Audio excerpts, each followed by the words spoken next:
Go ahead. So the other night I had a dream. I was walking down the street, and the street looked a bit like Main Street in my hometown.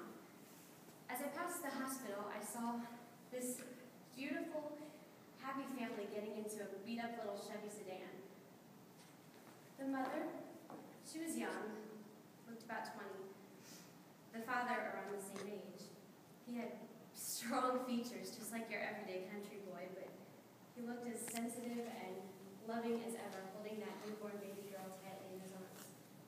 They also had a son. He appeared about 2 years old, all dressed up in his oversized cowboy hat and boots, and he had a little plastic cap gun shoved in his pocket. I kept on walking down this street in my dream, and then as I saw them drive away. The street, it looked a bit dull, but the people seemed happy living there. As I was walking, I noticed that same little Chevy sedan parked in a driveway. I walked up to the house and I peeked inside, and it was that family's house, but something was different.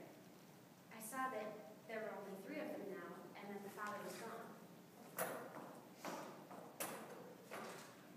I watched them for a while, and their lives seemed to run and fast forward right before my eyes. As the kids grew up, they tried a lot of different things, and other people were constantly in and out of the house. It seemed that they had a lot of people that loved them. The little boy, he changed his mind about everything, but he was so ambitious. He wanted to be a professional toothpick maker when he grew up. I saw him sitting out on the porch with a pocket knife and a piece of bark just carving away. Man, they were growing up so fast. It seemed like years were going by when it only felt like minutes. As the little girl got older, she got an interest in piano, but she could only play 1 song, and so she joined a choir instead and took some guitar lessons.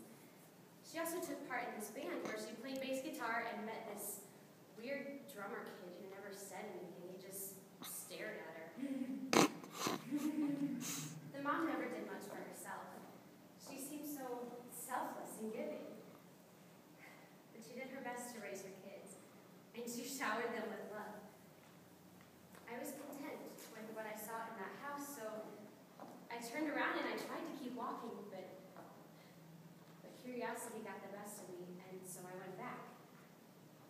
But since time was moving so fast, I had missed something in the few moments I was gone. The kids looked like they were already in high school, and there was another child there. The family loved him so much. He was their little brother, and they all worked together to take care of him. He liked hockey and art. And the girl, she had a few guy friends that would come around, but the older boy, who was very strong and very intimidating, would chase them all away. A few more moments went by, and the girl, she got all dressed up and she left. And I followed her. She ran into this boy. He was cute. He seemed familiar. They went to a local Mexican restaurant, and she sat down. And he sat down and started drumming on the table, and I knew right then that was that weird drummer kid that used to stare at her. They spent a long time together at that table, talking and flirting. Then after a long while, they left. I followed them again, and they arrived at a church. Lots of people were there. She stopped in the hallway, and he went up to the sanctuary, and then the big brother came, and he met her. Except he wasn't dressed up in his cowboy hat and boots. He was in a tux.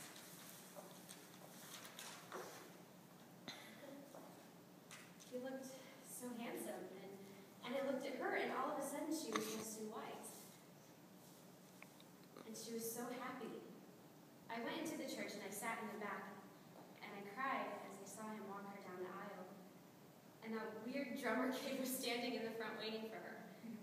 He took her hand and smiled his biggest smile, and he kissed her, and they ran back up the aisle and out of the church as everyone clapped. I ran out after them, and then they were gone. And so I kept walking.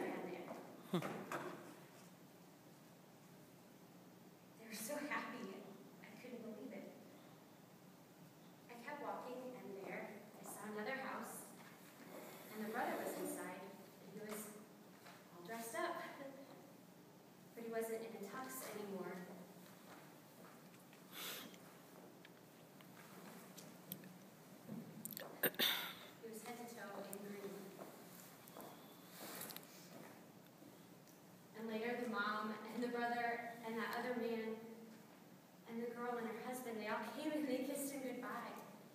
But they weren't even scared. It was like they knew that he would be just fine and return to them later. And they walked. They walked, and they walked, and they walked, and the buildings and people that I passed looked more and more familiar the more I walked. And then I woke up. And that weird, yet incredibly sweet drummer guy was laying next to me. I rolled over and I checked my phone, and I had a text message from my brother saying that he was safe and that he loved me, and to tell Mom and Trace and Alex that he would call them this